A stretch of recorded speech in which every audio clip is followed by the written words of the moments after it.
Halo teman-teman, bertemu lagi dengan Barabas Media dalam program Rabuku, Rabu Baca Buku. Nah, masih dengan Silma. Oke, halo Silma. Halo Bang, Ya, hari ini kita akan ngebahas apa lagi nih, kayak gitu, di Ki- buku Think and Grow Rich. kita ngebahas bab 11 yaitu misteri transmutasi seks yang Oke. dimana ini menjadi langkah ke-10 dalam menjadi kaya. Hmm, Nah, arti kata perubahan itu dalam bahasa sederhananya berubahnya atau pindahnya elemen dalam bentuk energi ke dalam elemen lain. oke. Nah, di sini itu tuh mengkategorikan yang dimana ketidakpedulian terhadap subjek ini membuat kondisi pikiran ini dapat dikaitkan dengan kondisi fisik. Hmm, Nah, akibatnya pengaruh tidak tepat yang biasanya menimpa sebagian orang dalam mencari pengetahuan tentang seks itu adalah hal-hal dasar yang bersifat fisik membuat pikiran orang menjadi bias. hmm, Nah, biasanya emosi seks itu memiliki 3 manfaat. Yang oke. pertama, kelangsungan umat manusia, yang kedua, pemeliharaan kesehatan, dan yang ketiga, perubahan dari kondisi biasa-biasa menjadi jenius Hmm, melalui transmutasi. Nah, di sini menjelaskan bahwa ketika kita didorong oleh keinginan, orang akan mengembangkan imajinasi yang kuat, keberanian, tekad, ketekunan, dan juga kemampuan kreatif hmm, yang asing bagi mereka di lain waktu. Nah, namun keinginan itu harus diberi penyaluran dalam bentuk ekspresi yang dimana memperkaya tubuh, pikiran, dan juga semangat. hmm, Jika tidak diberi bentuk penyaluran melalui transmutasi, keinginan kita tuh untuk mencari jalan keluar melalui saluran yang murni itu bersifat fisik. Nah, orang-orang yang beruntung adalah mereka yang telah menemukan cara untuk menyalurkan pada emosi seksual melalui semacam kegiatan kreatif hmm, karena mereka telah meningkatkan diri ke status jenius. hmm, Nah, jadi di sini juga ada penelitian ilmiah yang dimana laki-laki berprestasi tinggi merupakan orang yang memiliki sifat seksual yang sangat berkembang dan telah mempelajari seni transmutasi. oke. Nah, yang kedua, orang-orang yang telah mengumpulkan kekayaan luar biasa dan mencapai pengakuan tinggi dalam bidang sastra, seni, industri, dan juga profesi termotivasi oleh pengaruh seorang wanita. Hmm, Jadi di sini menyatakan bahwa emosi seks tadi itu tuh merupakan kekuatan yang tidak bisa ditolak hmm, sedemikian rupa sehingga yaitu menjadi salah satu dorongan emosi yang dimana nantinya mendapatkan kekuatan super ketika kita mampu bereaksi secara positif gitu. oke. Nah, jadi di sini ada 10 stimulasi otak yang dimana pikiran manusia itu merespon stimulasi yang membuat pikiran bisa dipertajam ke getaran tinggi Hmm, yang dikenal sebagai antusiasme, imajinasi kreatif, keinginan intens, dan lainnya. Dan di sini ada beberapa cara stimulasi yang membuat pikiran kita bebas merespon. oke. Yang pertama itu keinginan terhadap ekspresi seksual. Yang kedua itu cinta, Hmm, yang ketiga itu keinginan membara terhadap ketenaran, kekuasaan, atau bahkan mendapatkan keuntungan, salah satunya uang. oke. Yang keempat itu musik. Yang kelima, pertemanan baik antara dua jenis kelamin sama maupun yang berlainan. Hmm, Yang keenam itu ada ikatan mastermind oke. yang didasarkan pada keharmonisan dua orang atau lebih yang bekerja sama sedemikian rupa untuk mencapai kesejahteraan bersama. Hmm, Yang ketujuh, senasib sepenanggungan dalam penderitaan, seperti yang dialami oleh orang-orang yang teraniaya.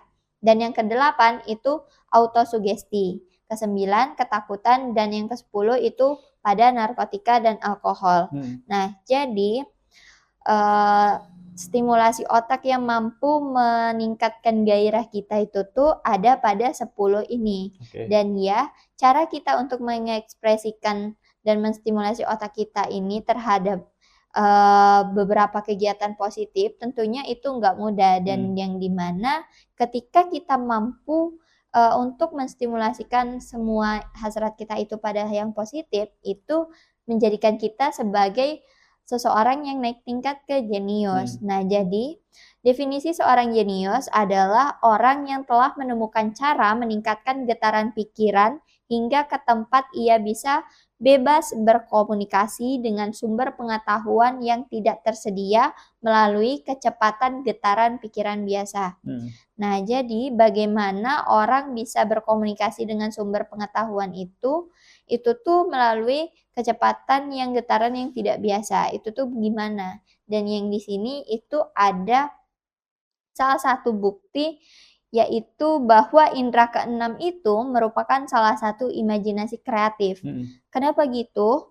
Karena mereka berhasil memahami sebuah fungsi yang dimana ketika mereka mampu bermimpi, berimajinasi, mereka mendapatkan celah dan ide baru untuk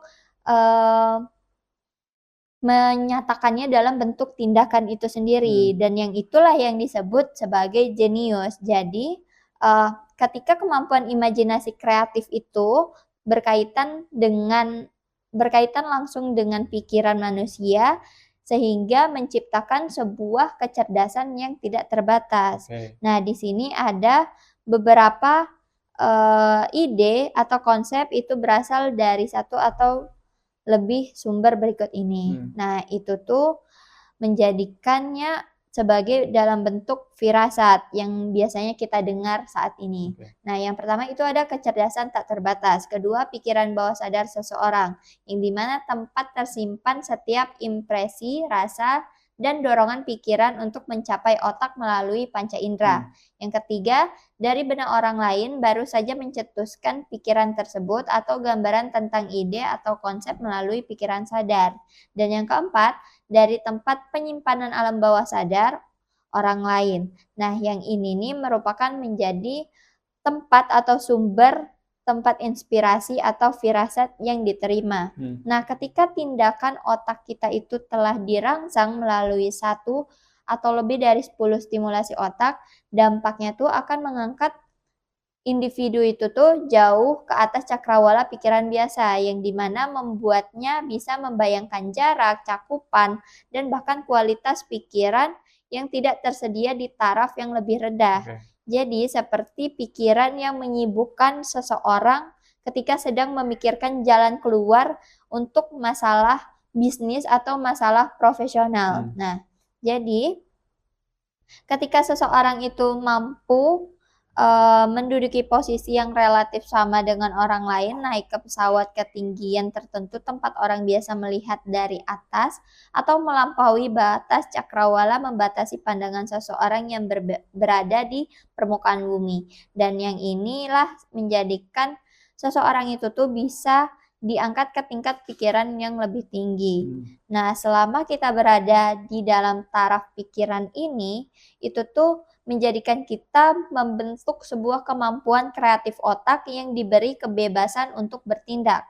Nah, contohnya itu ada seniman, penulis, musisi, penjaga besar menjadi ternama karena mereka memiliki kebiasaan mengandalkan suara kecil yang berbicara dari dalam melalui kemampuan imajinasi kreatif. Orang yang memiliki daya imajinasi tinggi mendapatkan ide-ide terbaik dari firasat-firasat mereka itu tadi. Nah, di sini ada beberapa seorang ahli keuangan Amerika yang mengatakan yang paling sukses dan terkenal mengikuti kebiasaan memejamkan mata selama 2 atau 3 menit sebelum mengambil keputusan. Nah, ketika ditanya mengapa ia melakukan ini, beliau menjawab, dengan mata terpejam saya bisa memanfaatkan sumber kecerdasan superior. Nah, sumber kecerdasan superior itu yang digarisbawahi atau dilingkari itu adalah firasat kita itu tadi. Nah, gitu. Terus ada di sini juga berdasarkan pengalaman yang akurat, yang dimana kemampuan penalaran itu tuh sering salah karena sebagian besar dipandu oleh pengalaman seseorang. Tidak semua pengetahuan yang dikumpulkan seseorang itu melalui pengalaman yang akurat. Nah, ide ini diterima melalui kemampuan kreatif yang jauh lebih dapat diandalkan karena berasal dari sumber yang lebih terpercaya daripada sumber manapun. Yang dimana dalam memanfaatkan sumber pengetahuan melalui kemampuan kreatif ada beberapa metodenya. Di sini ada 3 metode. Yang pertama, merangsang otak sehingga bergetar di taraf yang lebih tinggi daripada rata-rata menggunakan 1 atau lebih dari 10 stimulan otak atau stimulan lain pilihannya. Yang kedua, mereka berkonsentrasi pada faktor yang telah diketahui, bagian yang sudah selesai dari penemuan atau menciptakan dalam pikiran mereka gambaran yang sempurna tentang faktor-faktor yang belum diketahui, sehingga mereka mampu membayangkan gambar ini nih sampai menguasai pikiran alam bawah sadar mereka. Dan mereka pun rileks dan membersihkan otak dari semua pikiran dan menunggu jawaban yang muncul dari pikiran mereka itu sendiri. Dan yang ketiga, terkadang hasilnya pasti dan seketika, bahkan negatif. Semuanya tergantung pada keadaan perkembangan indera keenam atau kemampuan kreativitas.